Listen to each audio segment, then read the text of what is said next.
Ladies and gentlemen, this dude's been doing comedy for 10 years around Los Angeles. He's a close personal friend of mine. He's one of the funniest guys I know, so make it real loud in here and give him every last bit of your energy, Mr. Conor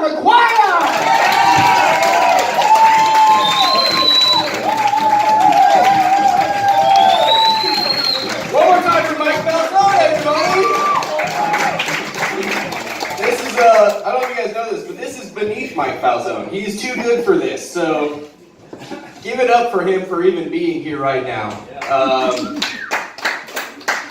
Thank you guys for hanging out. I know it's been a long show. Thank you guys for sticking around. This is awesome. You guys are helping me realize my dream, which is to perform stand-up comedy in front of a crowd made up largely of my friends and family. So thank you so much. Not gonna work. This is the best ever. No, I don't understand it's a bitch to get here. You had to drive through traffic. You know, I drove through traffic. It was rough. Does anyone have like a guilty pleather song that they only dressed in pleather? They lock the door. They put on all their pleather. Now, do you have a guilty pleasure song that you listen to in the car, but like the windows have to be rolled up and like you can only turn the volume up just so much that it's like you're still enjoying it, but no one outside can hear whatsoever? I have one of those for sure. I listen to it on the way here. It's called Call Me Maybe. I'm pretty sure you guys know what that one is. If you don't know what it is, I would say familiarize yourself with art for once in your life. You don't know shit. No, if you don't know what it is, it's the song that goes, I just met you, and this is crazy. But here's my number. Call me, maybe. Pretty straightforward. It's just, when I listen to that song, the only thing I can think about is that it's just not that crazy. You know what I mean? Like, it's kind of the most standard vanilla course of action you could possibly take. You know, like what if that was your approach towards women? Where you're just like, what I'm about to do is completely insane. Here's my card, we should stay in touch. I don't need a copy. No pressure whatsoever. Like, well, your success rate would not be high. This would be crazy if you're like, I just met you, and this is crazy. But if you're thought about joining ISIS, I got a sick ISIS plug. Say the word, I'll talk to my guy, we'll get the ball rolling.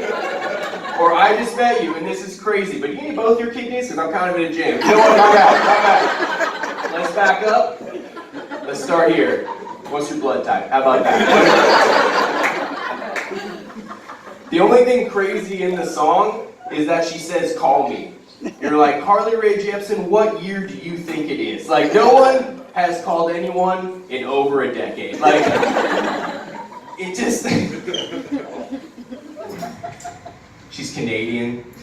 It makes perfect sense. It's the most polite pop song of all time. She's so polite all the way through.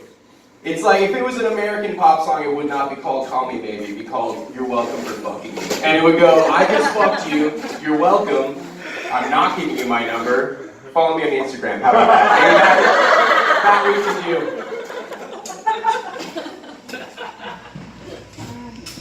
You having fun? Yeah, especially you, Kara. You're extra fun tonight. So are you, Conor? Oh, thank you so much. My greatest fan. He gets shushed. Let her adore me, TK. Jesus Christ. You guys want to hear something hilarious? Yeah. I have 3 cats. I am fully aware, as is Kara, that is too many to have. I already know that. That is my life. You don't have to tell me. Like, I get it. You can have 1 cat, people are fine with that. You can have 2 cats, society is like, we'll allow it, but we have our eye on you. If you have 3 cats, that is officially a cry for help. I get that. 4 cats, don't even get me started. That's automatic intervention. It was not my plan to have 3 cats. I didn't want that for my life. I had two cats, which I get is borderline. I had 2 cats for a long time, and then my girlfriend adopted me a kitten. And what that means is she drunkenly brought home a kitten that she found at a party, and now I have assumed responsibility for that animal. And that's fine. It's adorable, of course. It's the cutest thing I've ever seen in my life, but you forget that having a kitten is kind of like having a mentally challenged little acrobat that you can arm with razor blades. You just leave in your home unsupervised. Like, I'll be back in 12 hours, do whatever you want. Like, you just get home, it's on the ceiling fan dying for a wire. Like, I'm not mad, how did you get up there? Why are my oven mitts underneath the couch? What is happening? What is happening when I'm not here? That's what I'm trying to understand. 2 of my cats are gay. Actually, I should definitely rephrase that. 1 of my cats is for sure gay. The other one either is gay or does not have any fight left in him. I'm really not sure it could go either way. He could be into it. I'm just not sure. It's hard to interpret consent through cat body language. But whatever, no matter what, if I see it happening in front of me, I break it up immediately. And it's not because I'm homophobic. It's because they are brothers, and I draw the line at incest. I don't care if you're a gay cat or a gay dog. Live your truth. You know what I mean? We can't fuck your brother. We can all agree on that, right? That's cool to say in this climate, right? Cool.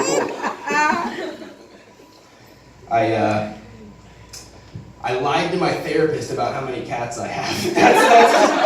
I don't even know why I did it. It was just. I mentioned having cats. He was like, how many do you have? And I panicked and I said 2. Like, that would make any difference at all whatsoever. Like, if I had been like, I have 3 cats, he'd be like, Conor, you start coming in twice a week. Like, this is serious. And now I can never go back from that. You know what I mean? Like, the die has been cast. And that, because that's not even, first of all, the only thing more embarrassing than actually having 3 cats is admitting you lied to it for no reason whatsoever. Like, and it's not a big enough lie that, like, I have to come clean. You know what I mean? Because it makes no difference. Like, what am I going to do? Be like, Dr. Young, remember last week when I said I had 2 cats?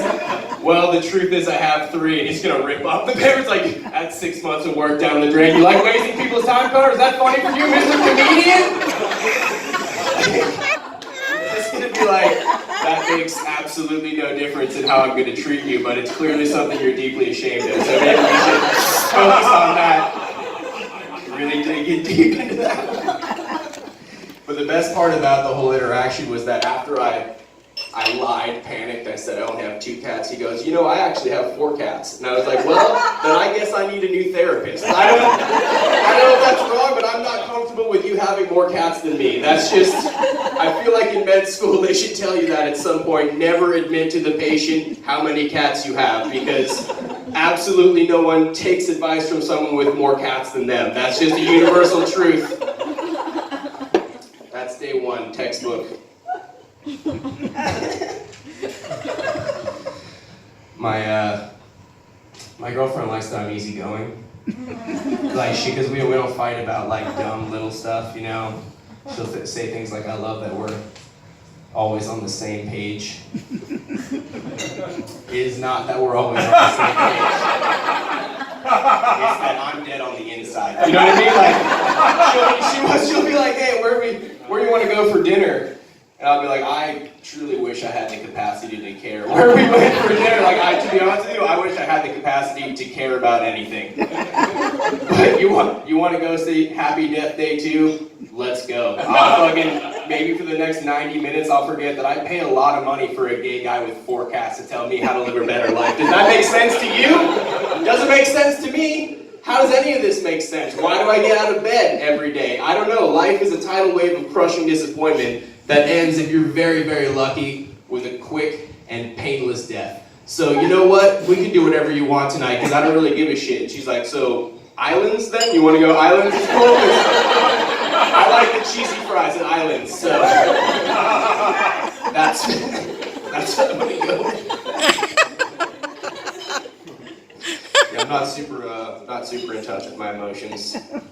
That's cool. I'm working on it or whatever. I don't cry that often. I did cry the other day when I was watching a YouTube video. It was actually a sort of popular viral video. It was of this kid, and it was Christmas morning, and he was opening his presents, and he's like dressed in a Spider-Man onesie, so it's like super adorable. And I guess he was like a foster kid, because he opens his present, and he looks at it, and it's a framed copy of his adoption papers, right? And so he just breaks down. He starts crying.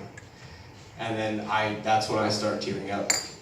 And that is when the guy behind me started honking because the light was green. But it's a very moving video. It's very moving, and I highly recommend it. I did have one thought while I was watching it. I was just like, damn, that is kind of a presumptuous gift. You know what I mean? Like, you're going to be like, Merry Christmas. Your gift is you get to stay. Like, I hope you like it here. That's a power move. That's a power move by the parents. I wanted like 15 more seconds of the video where the kid finishes crying and he puts it down. He's like, guys, this is awesome, but I'm also getting a PlayStation, right? I mean, this gift is not just, my gift is not just this frame shit. Like, you know what I mean? Like, does this play Fortnite? I didn't think so. And I was super jealous of his Spider-Man pajamas the whole time. Because I had superhero pajamas when I was a kid, but I had Robin. And I never really thought about how fucked up that was until much later in life, you know? Because, like, I don't want to bring it up with my dad. I'm afraid to bring it up with my dad because I'm afraid I'm going to be like, Dad, they didn't have Batman or what? And he's like, oh no, they had Batman, but we just all felt like you were more of a Robin. So that's what we're going with.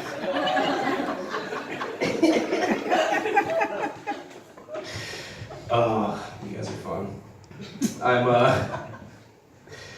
So here's we'll get serious, not really, but we'll get sort of serious for a second. White privilege is real, guys. I know that's not a revelation. I know that. But as a white person, you don't really, okay. Hold your applause so you've heard what I have to say. For the love of God. As a white person, you don't really think about it. You know what I mean? Like, you just live your life. People are nice to you.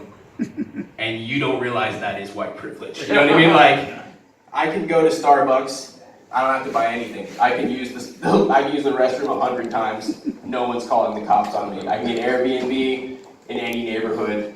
Absolutely no one's going to think I'm suspicious and call the cops on me. Now that I really think about it, no one has ever called the cops on me as far as I know. And that's kind of the ultimate white privilege when you think about it. But I don't know if you guys heard about the guy who got the cops called on him while he was moving into his new house. Yeah. That means someone was literally like, hello, 911? Yeah, there's some sort of reverse robbery happening. I've never seen anything like it in my life. You better send a car down, not in my neighborhood.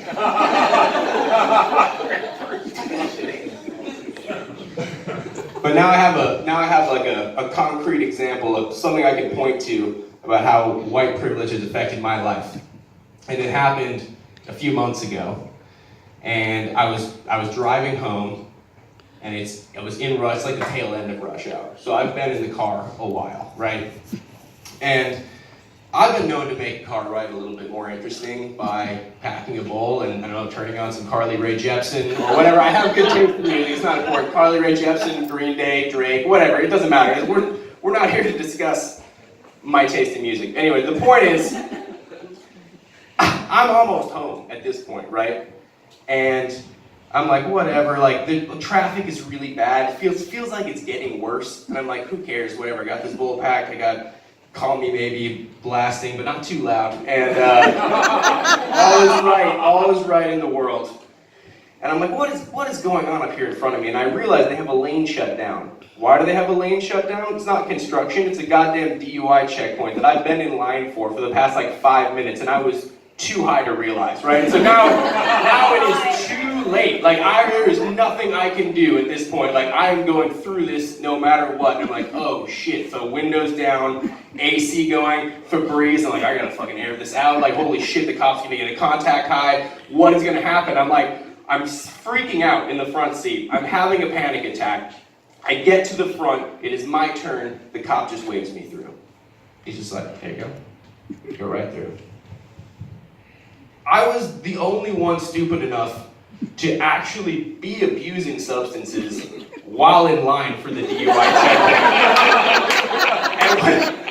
And when it was my turn, they were like, white guy in a Prius, keep it moving. We have criminals to catch. We can't be out here all night. It would be irresponsible of us to stop this man. Hey, get home safe. There's bad drivers out there, buddy. Hey, you guys have been awesome. Thank you so much. My name's Conor. Have a good night.